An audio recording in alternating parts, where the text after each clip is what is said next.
the Tudors Dynasty podcast. Hi, everyone, and welcome back to episode 5 of our weekly recaps, all centered around a new Starz series, Becoming Elizabeth. And yeah, you're probably noticing I am not Christine Morgan. Hey, everybody, my name is Katy, and you might know me from a show called Queen's Podcast. Christine, a dear personal friend of mine, unfortunately is sick with the plague this week.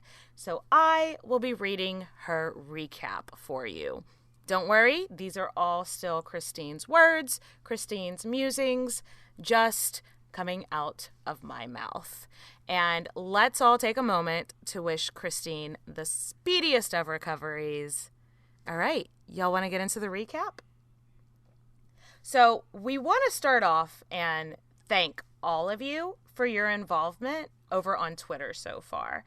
Because this week we actually had our thread retweeted by the official Becoming Elizabeth account.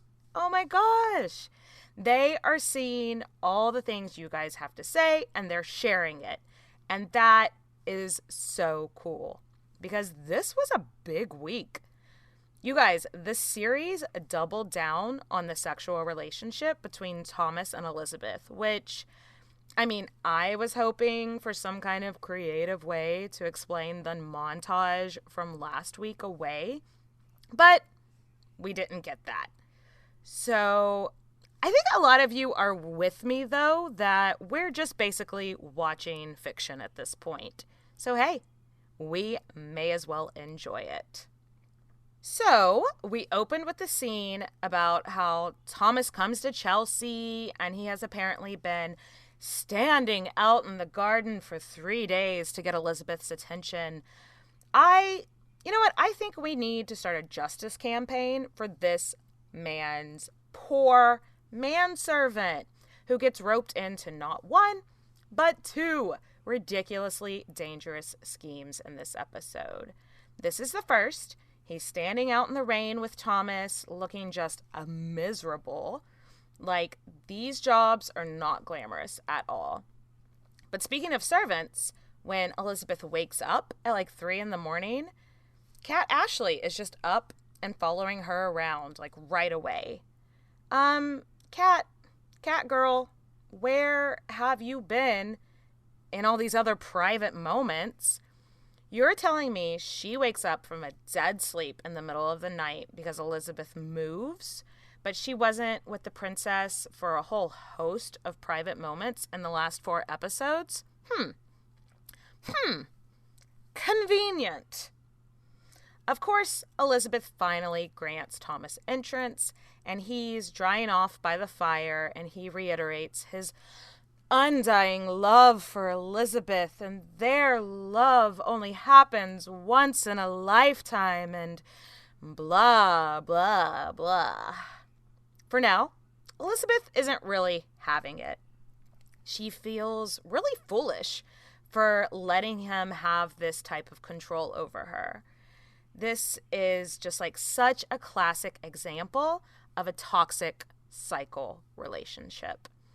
Except, she's a child, and he's a grown man manufacturing the whole ordeal. Now, in previous episodes, we've known Thomas is ambitious. But in this episode, y'all, he's borderline desperate. He's repetitive, and it's finally moving into a perspective. Elizabeth's perspective. He's not all that attractive to her now.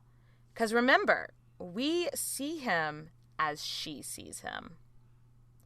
Meanwhile, across town, it's 3 a.m. at Somerset's house, and the French ambassador is called to visit. This visit sort of reignites my curiosity around the concept of the first and second sleep theory. I want to thank my friend, Cassidy Cash, who runs a podcast called The Shakespeare Life, for directing me to one of her episodes in which she interviewed Sasha Handley all about sleep practices in early modern England.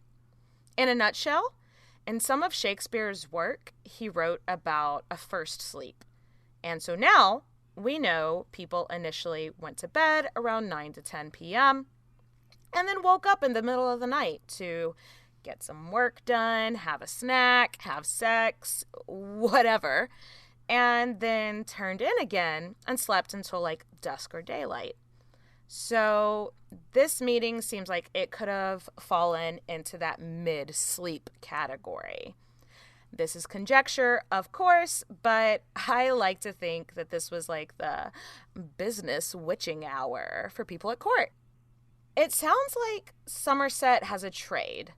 The Boulogne territory in exchange for French retreat from Scotland. An idea, like, immediately rejected by the ambassador. Just like a hard no. Hard pass from the ambassador. And then Pedro basically tells Somerset that the court is being run so poorly that the cracks are really starting to show. Also, like, Pedro is, like, everywhere in this episode. The man has some kind of time-traveling horse, I think, because he's in back-to-back scenes all in different places. What is this witchcraft, Pedro? Well, we have to admire his hustle. But I do think that when he tells Somerset that the people at court are basically really bad at their jobs, this, like, flips a switch, and Somerset goes into light panic mode. He's already screamed at Edward, and now his power is waning. So then, in Norfolk, an angry Catholic rebellion seems to be forming against King Edward.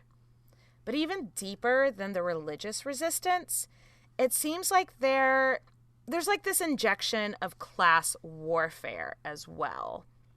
And the motto that the early rebels are screaming is "Kill all gentlemen." Showrunner Anya Reese tweeted that this is meant to depict Ket's rebellion, which we know they used that same motto. So, Ket's rebellion, the TLDR. Long story short, this rebellion happened because people were mad about two things. Obviously, they were mad about their religion and the raiding/dissolution of the monasteries, but they were also mad because in the past, wealthy noble landowners had designated areas that common people around them could use to, like, allow their cattle to graze. But that changed around this period, and the nobles started to privatize their land, making them wealthier off of the products from those grazing animals, like meat or wool and other goods. While the villagers, basically, they lost an entire revenue stream. So this is where the class warfare comes in.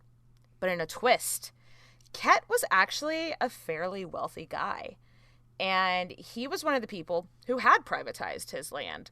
So when the rebellion reached his door, he was meant to be a victim. He was one of the gentlemen that they were going to kill. Instead, he sat down and he listened to them, listened to what the rebels had to say, and he joined their cause. So yeah, that's pretty wholesome, actually.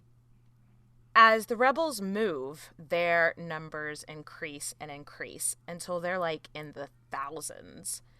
Now, I guess we have to wait to see if the show continues to tell the story of this rebellion. So I'm not going to give any spoilers, but for now, it's real and it's a powerful force.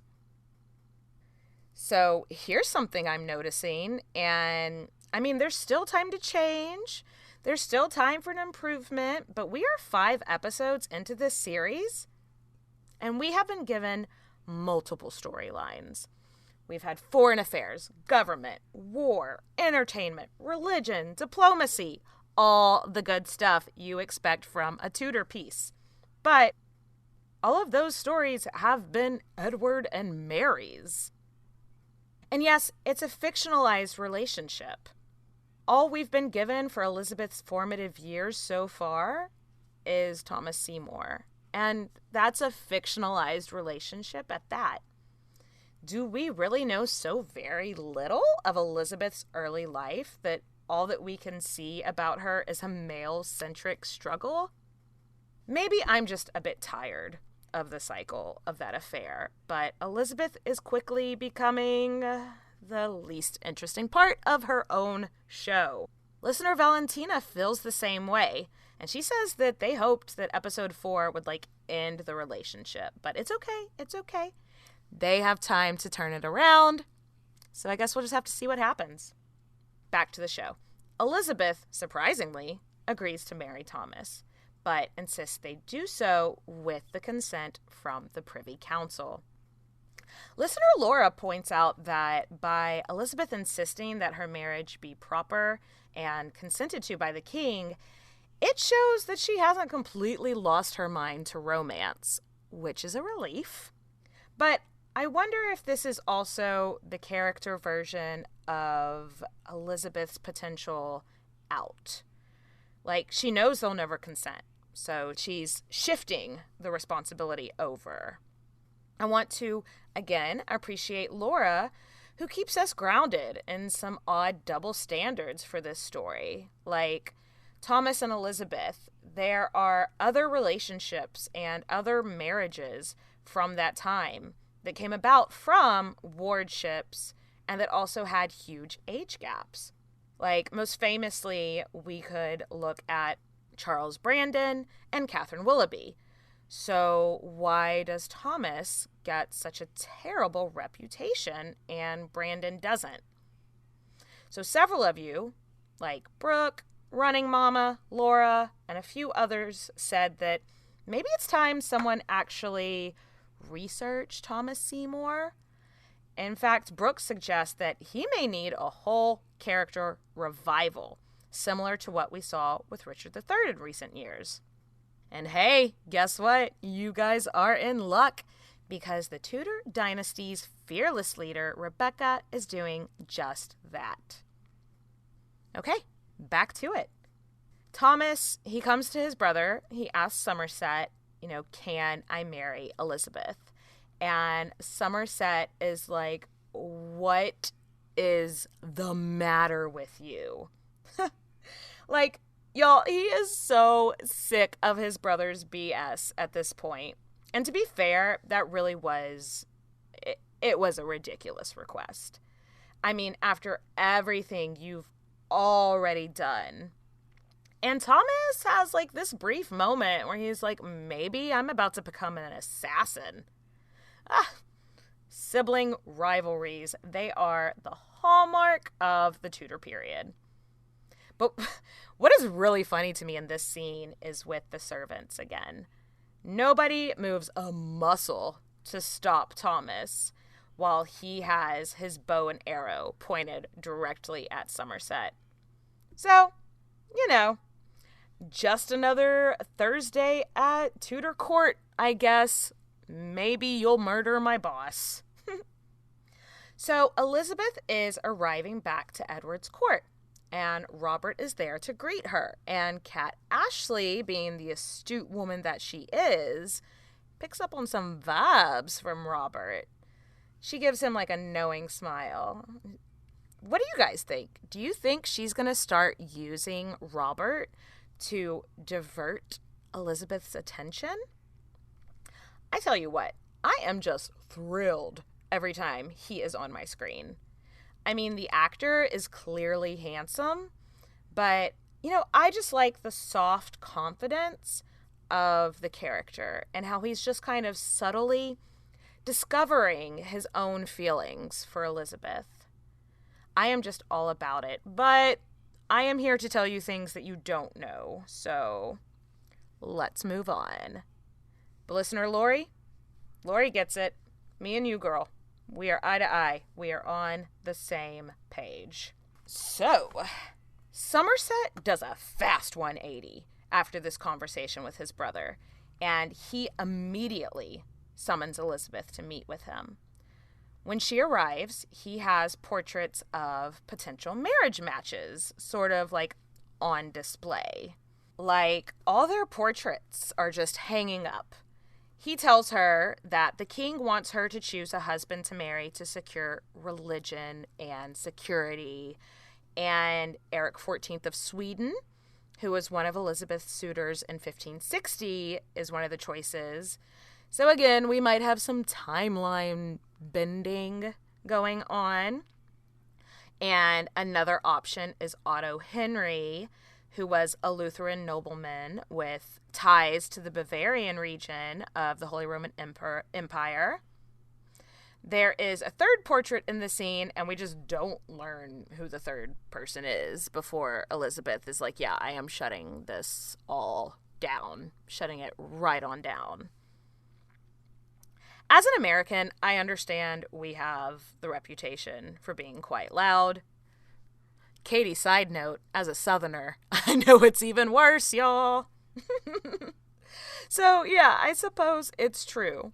However, as I watch this series, I really can't imagine how quietly everyone must have spoken in this period, because all these conversations happen in one room or one hallway, and no one else really hears what's being said. And then when Elizabeth meets with Somerset in a private room, Cat Ashley can hear from outside the door. Is this a continuity thing? Or I wonder if because these rooms may have had tapestries and cloth on the walls that lots of people with heavy fabric on, maybe the sound just got absorbed, didn't travel well. I don't know. Okay, so back at Whitehall. The king has been made aware of Somerset's plan to trade or sell Boulogne, and the king is furious, and rightfully so. He's not even being briefed on major decisions, and you know what? That's totally unacceptable.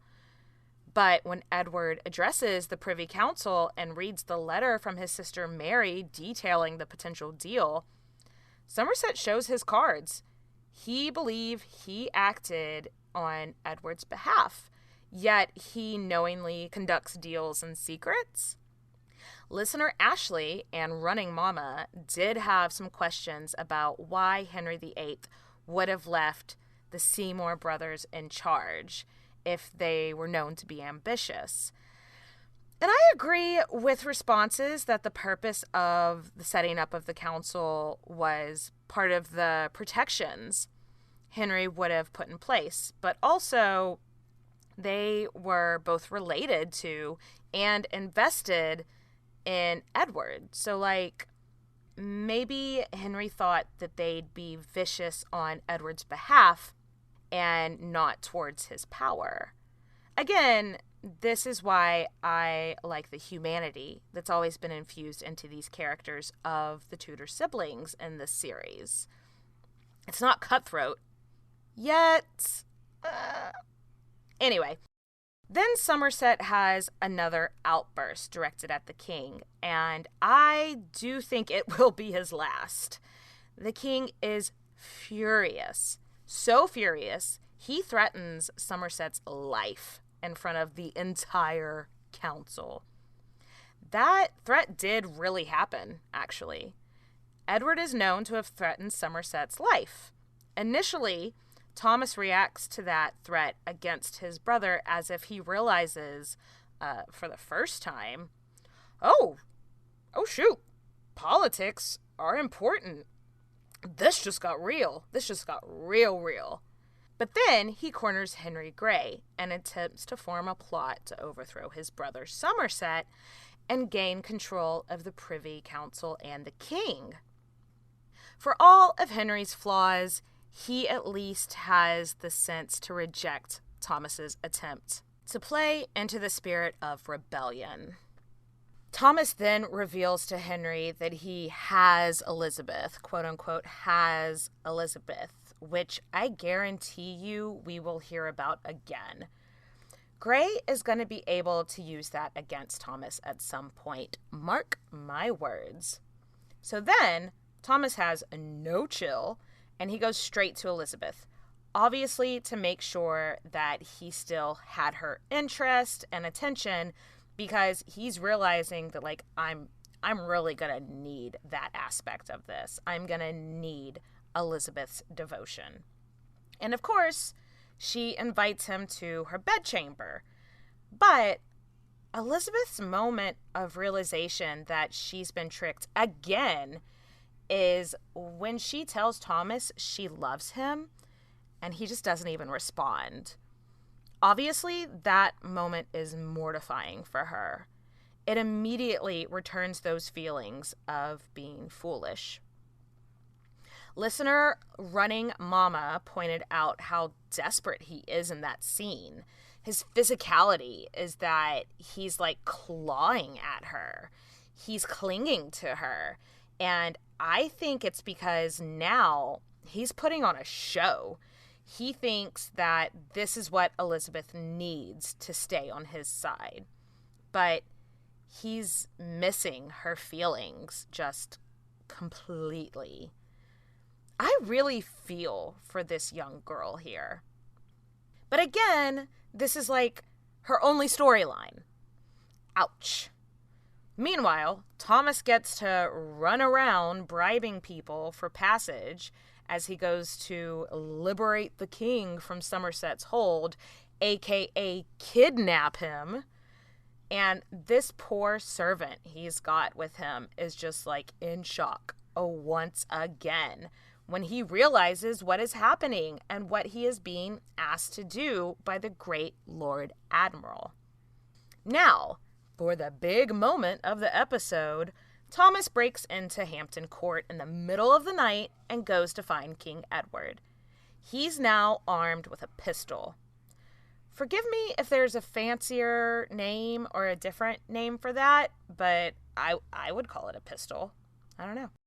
The only resistance he meets is the king's dog, who starts barking at him. There is historical record of this dog being shot after alerting guards to an intruder. Some of you knew that right away, that what was going to happen to this poor little dog.